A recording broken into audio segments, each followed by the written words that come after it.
Yeah, so I had a very traumatic multi-trauma vehicle accident. I went down a 40-foot cliff and was there for 14 hours before I was found. And I broke it all. And so it ended up being a very extensive recovery. And so in that process, I have actually received blood 5 times, 5 different instances in which they needed to give me blood, multiple units of blood. Stacie Kidd joins me today. She's a registered nurse living in Prince George. She has seen blood donation and the importance of it, not only as a care provider, but also as a recipient. Stacie, it's good to have you here. Hi, hello. Hi.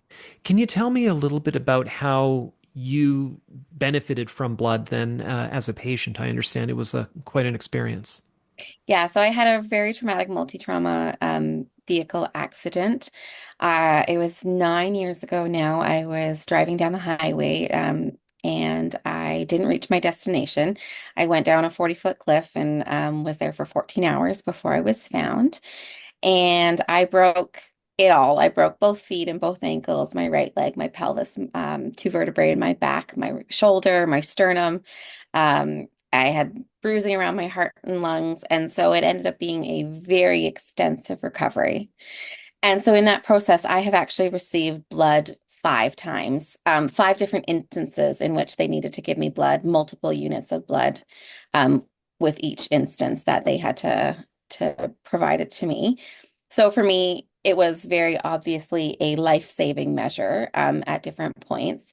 But the other piece that I really wanted to emphasize or speak to was it wasn't just life-saving measure.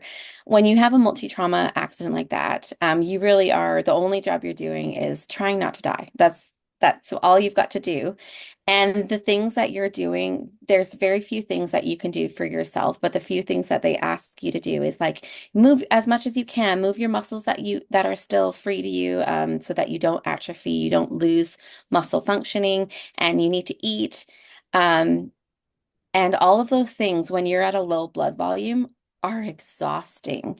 Like even trying to lift an arm when your blood volume is so low is just takes everything that you have to give. Like trying to eat even one meal, like even just trying to lift a fork when your blood volume is so low, people don't realize how exhausting it is. Even to hold a conversation, I would often not be even able to stay awake for an entire conversation. Like a visitor might come to visit me at the hospital, and after about 6 minutes, I was too exhausted. I couldn't even stay awake to visit. And every time they would have to give me blood, like my hemoglobin would drop too low and they would need to give me blood. Um, Within an hour of that first like unit of blood, I would feel my energy lifting. I would feel like all of a sudden, like the recovery would not feel so insurmountable. The recovery would actually feel possible just because of the way that like your blood is it's you need it not just to live, but even to have the energy to do your most basic tasks. So I always found it amazing to be able to receive blood, and what a blessing, and yeah, what a blessing to have it. What does it mean to you that there isn't the ability to donate blood here in Prince George? How has that crossed your mind? It's so sad. What is actually ironic was I can't remember if I had an appointment or at least a very real intention that I was going to go donate blood in July. And then I had my car accident, and instead of donating blood, I was in fact taking lots and lots of blood, and I needed to survive. And that's just the way it was work. But well, I must have thought a half a dozen times in those first few months, as soon as I get back home, I'm going to give it back as soon as I can. And you're not allowed to donate after for it. I can't remember what the duration is after you've received it, but there's like a waiting window. And in that waiting window is when our blood bank closed down, that we couldn't donate anymore. And I've thought of it dozens of times, like how tragic it is. Like it's not about, that's not how blood donation works, but how sad I am that I had to take so much.